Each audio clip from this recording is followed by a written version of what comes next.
নমস্কার বন্ধুরা, আজ আমি আপনাদের একটি ভয়ঙ্কর ইনভেস্টিগেশনের গল্প বলে শোনাব। গল্পটি কাল্পনিক, বাস্তবের সাথে এর কোনো মিল নেই। গল্পের নাম শীতলপুরের রক্তমাখা কুয়াশা। শুরু করছি গল্প। রাতটা ছিল একেবারে ঘন কুয়াশায় ঢাকা। ডিসেম্বরের শেষ দিক।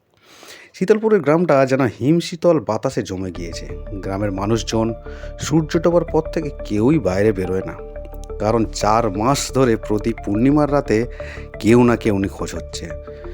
চতুর্থ নিখোঁজের পর অবশেষে জেলা পুলিশের বিশেষ ইনভেস্টিগেশন টিম পাঠানো হলো।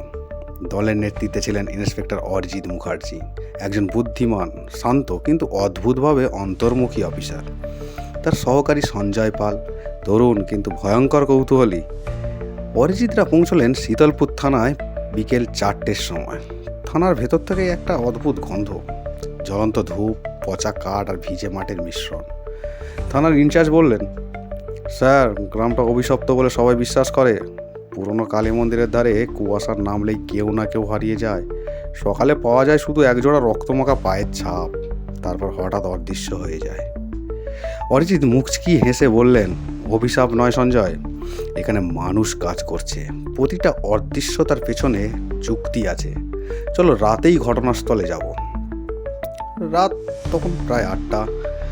কুয়াশা এত ঘন যে হাত বাড়িয়ে দেখা যায় না। কালী মন্দিরটা প্রায় ভাঙা, চৌচির মাটির প্রাচীর, ভেতরে একটা পুরনো কালো পাথরের মূর্তি, বাতাসে ধূপের গন্ধ, কিন্তু কেউ ধূপ জ্বালায়নি। সঞ্জয় টর্চ ফেলতেই মাটিতে কিছু চকচক করে উঠল। স্যার দেখুন, এটা তো গহনার টুকরো মনে হচ্ছে। অরিজিৎ হাঁটু গেড়ে তাকিয়ে বললেন, এটা সোনার নয়, ব্রোঞ্জের, কিন্তু তাতে তাজা রক্তের দাগ আছে। ঠিক তখনই দূরে গাছের আড়াল থেকে মৃদু শব্দ, কেউ যেন মাটির নিচে খোঁড়াখুঁড়ি করছে। দুজনেই বন্দুক বের করে এগিয়ে গেলেন, কিন্তু পৌঁছতেই শব্দ বন্ধ। কুয়াশার ভেতর শুধু একটা ফিসফিসানি শব্দ শোনা গেল, ফিরে যাও, এ মাটিতে রক্ত ঘুমায় না। সঞ্জয় চমকে উঠল, কিন্তু অরিজিৎ কেবল বললেন, মানুষই বলছে, ভূত নয়। ওদের মধ্যে কেউ লুকিয়ে আছে। পরদিন সকালে তারা গ্রামবাসীদের সঙ্গে কথা বললেন। বৃদ্ধ মহাদেব হালদার বললেন, 25 বছর আগে এই মন্দিরের নিচে জমিরে বিরোধ নিয়ে এক মহিলাকে পুড়িয়ে মারা হয়েছিল। নাম ছিল তার কাননওয়ালা। তখন থেকেই কুয়াশা নামলেই কেউ না কেউ হারিয়ে যায়।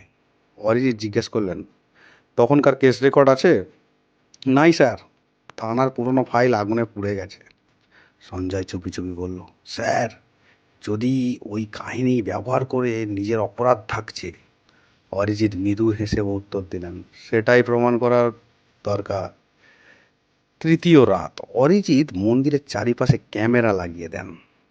ভোরে ফুটেজ দেখে তারা হতবাক। রাত 12টায় কুয়াশার ভেতর থেকে এক সাদা কাপড় পরা মহিলা বেরিয়ে আসে। হাতে একটা লণ্ঠন, সোজা জঙ্গলের দিকে যায়, আর তার পেছনে একজন পুরুষ অনুসরণ করে। তারপর দুজনই হঠাৎ অদৃশ্য। সঞ্জয় বিস্মিত, স্যার, এটা তো ভূত হতে পারে না, ক্যামেরা ম্যালিফ্যাকশনও নয়। অরিজিৎ বললেন, না সঞ্জয়, ওই মহিলা রিয়েল। ওর কাপড়ে লণ্ঠনের আলোর প্রতিফলন হয়েছে, মানে সেটা পদার্থবিজ্ঞানের আলো। ভূত হলে এমন হতো না। তারা ফুটেজে টাইম অনুযায়ী সকালে জঙ্গলে খোঁজ শুরু করলেন। আধ ঘন্টা পর এক ঝোপের নিচে মাটির গন্ধে ভরা এক ঢিবি চোখে পড়ল। খুঁড়ে বার করতেই বেরোলো এক আধপোড়া দেহ। 5 নম্বর নিখোঁজ ব্যক্তি হরনাথ রায়। সঞ্জয় ভয়ে কেঁপে উঠল, কিন্তু অরিজিৎ ধীর কণ্ঠে বললেন, এই খেলাটা এখনো শেষ করতে হবে। রাত নামতেই আবার কুয়াশায় ছেয়ে গেল। অরিজিৎ এবার একাই মন্দিরে অপেক্ষা করলেন। মাঝরাতে আবার সেই সাদা পোশাকের মহিলা এলেন। এবার অরিজিৎ চুপি চুপি তাকে অনুসরণ করলেন। কুয়াশার ভেতর দিয়ে মহিলা একটা পুরনো কাঠের ঘরে ঢুকে দরজা বন্ধ করলেন।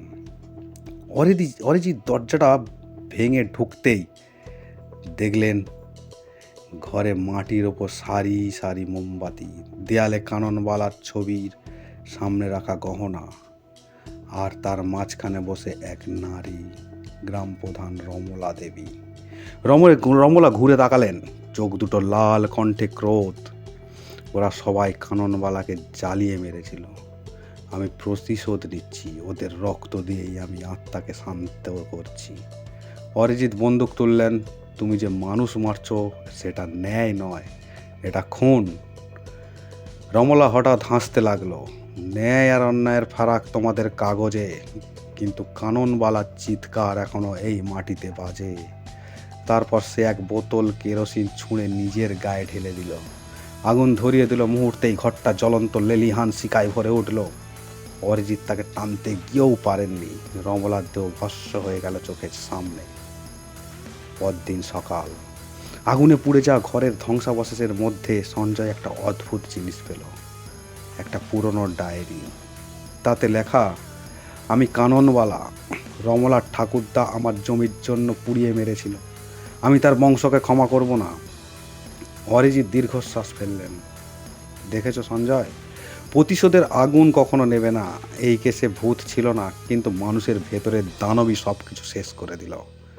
কুয়াশা আস্তে আস্তে সরছিল। শীতলপুরের আকাশে সূর্য উঠছে। কিন্তু সেই সকালে গ্রামের সবাই বলেছিল, রমলা দেবীর পোড়া ছায়ের মাঝখানে কেউ একজন কান্না করছিল, যেন কারো অদৃশ্য কণ্ঠ বলছে, আমি এখন শান্তিতে আছি। নমস্কার। গল্পটি ভালো লাগলে চ্যানেলটিকে সাবস্ক্রাইব করবেন। নমস্কার।